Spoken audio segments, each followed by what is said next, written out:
చేస్తూ ఉన్నాను. అందరూ బాగున్నారా?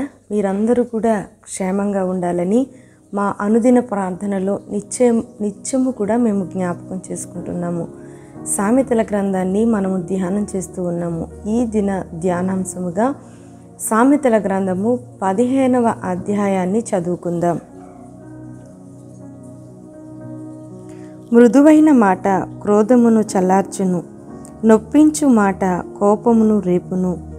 జ్ఞానుల నాలుక మనోహరమైన జ్ఞానాంశములు పలుకును, బుద్ధిహీనుల నోరు మూఢవాక్యములు కుమ్మరించును. యెహోవా కన్నులు ప్రతి స్థలము మీద ఉండును, చెడ్డవారిని మంచివారిని అవి చూచుచుండును. సాత్వికమైన నాలుక జీవవృక్షము, దానిలో కుటిలత ఉండిన ఎడల ఆత్మకు భంగము కలుగును. మూఢుడు తన తండ్రి చేయు శిక్షను తిరస్కరించును, గద్దింపునకు లోబడువాడు బుద్ధిమంతుడగును. నీతిమంతుని ఇల్లు గొప్ప ధననిధి, భక్తిహీనునికి కలుగు వచ్చుబడి శ్రమకు కారణము. జ్ఞానుల పెదవులు తెలివిని వెదజల్లును, బుద్ధిహీనుల మనస్సు స్థిరమైనది కాదు.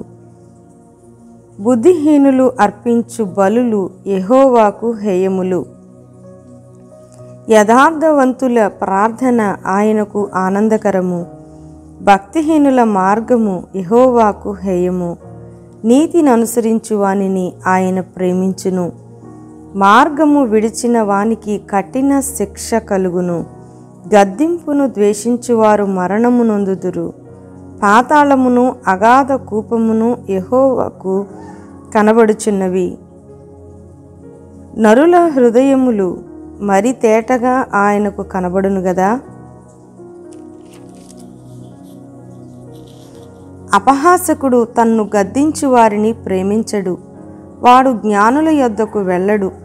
సంతోష హృదయము ముఖమునకు తేటనిచ్చును, మనోదుఃఖము వలన ఆత్మ నలిగిపోవును. బుద్ధిమంతుని మనస్సు జ్ఞానము వెదకును, బుద్ధిహీనులు మూఢత్వము భుజించెదరు. బాధపడువాని దినములన్నీయు శ్రమకరములు, సంతోష హృదయునికి నిత్యము విందు కలుగును.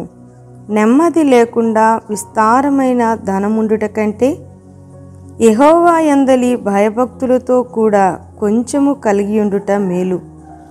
పగవాని ఇంట క్రొవ్విన ఎద్దు మాంసము తినుట కంటే ప్రేమగల చోట ఆకుకూరల భోజనము తినుట మేలు.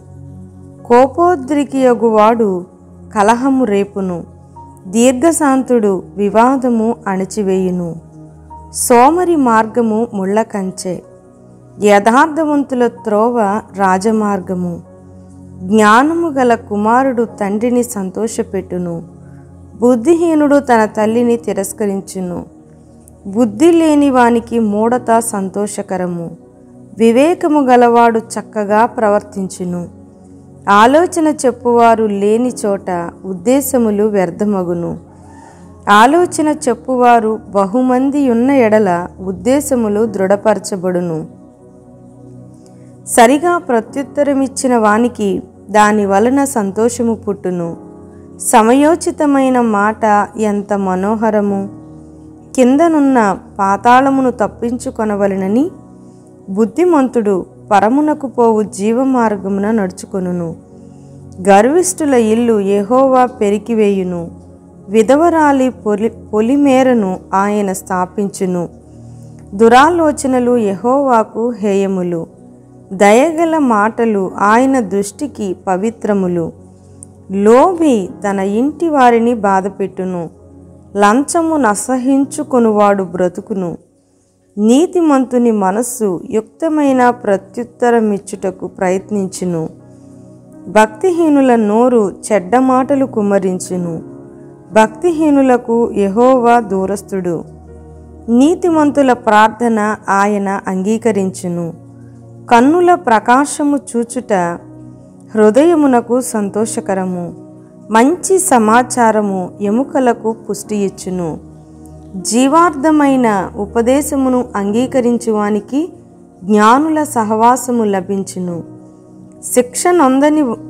శిక్ష నొందనొల్లనివాడు తన ప్రాణమును తృణీకరించును. గద్దింపును వినువాడు వివేకియగును. యెహోవాయందు భయభక్తులు కలిగియుండుట జ్ఞానాభ్యాసమునకు సాధనము. ఘనతకు ముందు వినయముండును. దేవుడు ఈ మాటల ద్వారా మనందరితో కూడా మాట్లాడి ఉన్నారు. సహోదరులారా, మంచి మాటలను ఈ దినము మనము దేవుని యొక్క వాక్యములో నుండి విని ఉన్నాము. ఎన్నో మాటలు ప్రభు మనకు సొలొమోను ద్వారా పరిశుద్ధాత్మ దేవుడు మనకి రాయించి ఉంచి ఉన్నాడు. సొలొమోను 3000 సామెతలను 1005 కీర్తనలను రాసినట్లుగా దేవుని యొక్క వాక్యము సెలవిస్తూ ఉంది.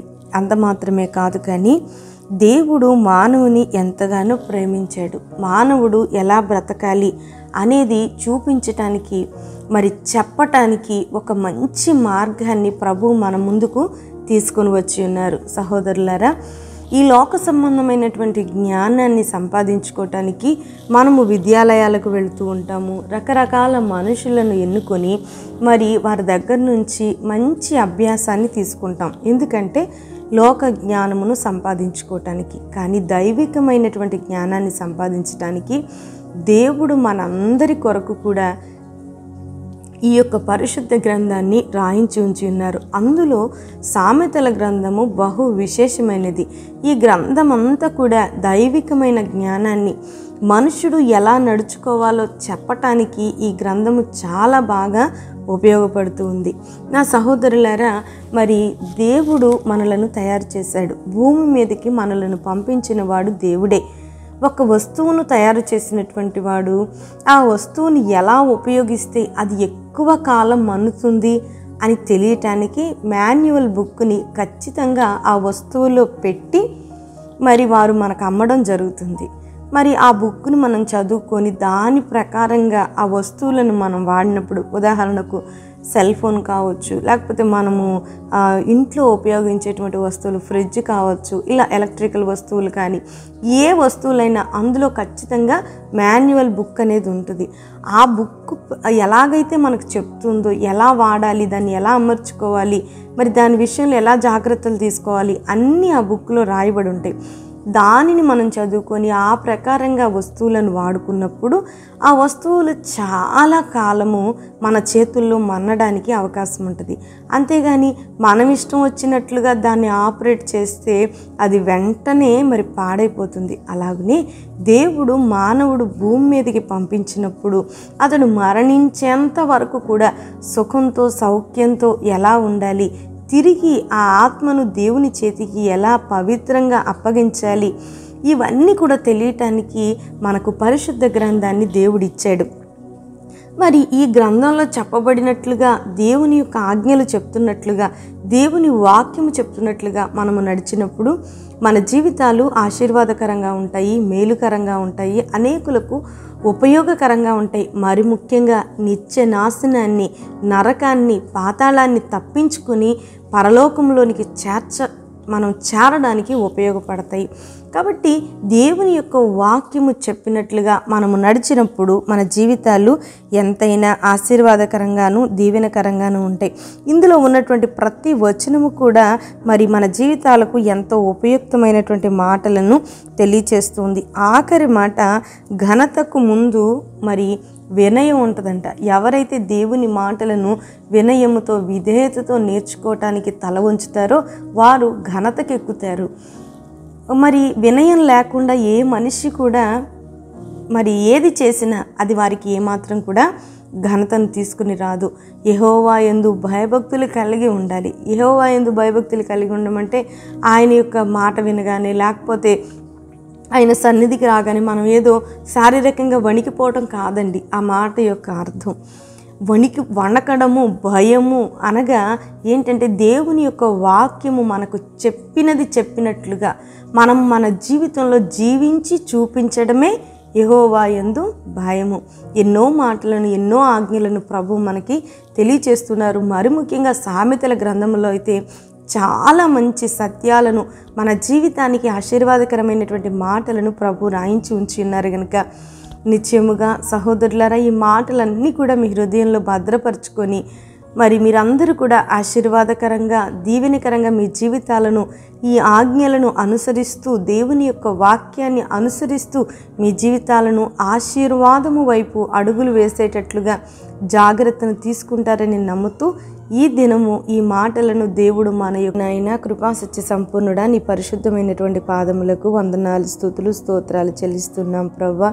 ఇంతవరకు నీ సజీవమైన రెక్కల చాటున మమ్మల్ని ఎంతో కాచి కాపాడి ఉన్నావు నాయన. నీవు చేసిన ప్రతి విధమైన మేలులను బట్టి ఉపకారములను బట్టి నాయన నీకు వందనాలు స్తోత్రాలు చెల్లిస్తున్నాను ప్రభువా. ఏమిచ్చినా నీ రుణాన్ని మేము తీర్చలేం ప్రభువా. ఇంకా మేము నీకు రుణస్థులం నాయన. మమ్మల్ని కాచి కాపాడి ఒక మంచి మార్గంలో మమ్మల్ని నడవమని ప్రతి దినము కూడా దేవా నా ప్రభా బోధకుల కంటే ఉపదేశకుల కంటే మంచి దేవుడు నాయన. మాకు నాయన ఆ సత్యాలను చెప్పడం మాత్రమే కాక అయ్యా మా కొరకు బాగా ఎరిగి ఉన్న దేవుడవు నాయన నువ్వు. అయ్యా మా జీవితాలు ఎలాగున నడిస్తే అవి ఆశీర్వాదకరంగా ఉంటాయో అది నీకు తెలుసు కనుక అయ్యా సత్యాలను మాకు బోధించడమే కాక మీరు బ్రతకండి అని మమ్మల్ని ప్రోత్సహిస్తున్నటువంటి మంచి దేవుడవు నాయన. నీవు మా ఎడల కనపరిచిన ప్రతి విధమైన ప్రేమను బట్టి నీకు వందనాలు స్తోత్రాలు చెల్లిస్తున్నాను ప్రభా. ఈ మాటలను విన్న చదివిన ప్రతి బిడ్డలను కూడా మీరు దీవించి ఆశీర్వదించండి. ఈ మాటలు వారి హృదయంలోనికి వెళ్ళి ఫలించినట్లుగా సహాయమును చేయండి దేవా. వాక్యాన్ని వినడం గొప్ప కాదు, నిజాన్ని తెలుసుకోవటం గొప్ప కాదు, సత్యాన్ని వినడం గొప్ప కాదయ్యా, దానిని అనుసరించటం గొప్ప తండ్రి నాయన. అలాగున అనుసరించే మనసులను నాయన మాకు మా అందరికీ కూడా నాయన మీరు అనుగ్రహించవలసిందిగా మనవి చేస్తున్నాను. నీ వాక్యములో ఉన్న ప్రతి ఆశీర్వాదాన్ని కూడా మీరు మాకు అనుగ్రహించండి నాయన. ప్రభా నాయన యథార్థవంతుల నీతిమంతుల ఇల్లు గొప్ప ధననిధి అన్నావు ప్రభా. నాయన యథార్థతను నీతిని మేము ధరించి నాయన అందులో ఉన్న ప్రతి ఆశీర్వాదాన్ని మేము పొందుకోవటానికి మీరు కృప చూపించండి. మమ్ములను మా బిడ్డలను వృద్ధి పొందించండి. మా పరిచర్యలన్నిటినీ దీవించి ఆశీర్వదించండి దేవా. మా అందరిలో కూడా ప్రభా నీ యొక్క ఆత్మ నా తండ్రి సంతోషముతో నివాసము చేయటానికి సహాయమును చేయండి. జ్ఞానము నెమ్మది కలిగి మా హృదయాల్లో జీవించడానికి సహాయం చేయండి. మాలో ఉన్న మూర్ఖతను భక్తిహీనతను తొలగించండి నాయన. అయ్యా జ్ఞానవంతుడైన కుమారుడు తన తండ్రిని సంతోషపరచునని నీ వాక్యము సెలవిచ్చినట్లుగా నిన్ను సంతోషపరిచే వారిగా మమ్మల్ని అందరినీ తీర్చిదిద్దండి. ఎంతోమంది అవసరాలను అక్కరలను కలిగి దేవా ప్రభువా నా తండ్రి ప్రార్థన అవసరాలను కోరి ఉంటుండగా నాయన ప్రతి బిడ్డలను కూడా ప్రభువా నీ హస్తాలకు నేను అప్పగిస్తున్నాను ప్రభువా. ప్రతి బిడ్డలను మీరు దీవించండి నాయన. ఉద్యోగలేమితోనూ వివాహాల కొదువతోనూ ప్రభువా నాయన గర్భఫలము లేమితోనూ నా ప్రభువా రకరకాల ఆర్థిక ఇబ్బందులతోనూ బాధపడుతున్న ప్రతి బిడ్డలను కూడా దేవా ప్రతి వారిని నీ హస్తాలకు నేను అప్పగిస్తున్నాను. వారి పక్షమున గొప్ప కార్యములను చేసి రాబోయే దినాలన్నీ వారి జీవితాలకు ఆశీర్వాదకరంగా దీవెనకరంగా చేయండి నాయన. నీ రాకడ కొరకు మమ్మల్ని సిద్ధపరిచి ఈ మాటలను మా హృదయంలో స్థిరపరచమని యేసు పరిశుద్ధ నామంలో అడుగుతున్నాను తండ్రి. ఆమెన్.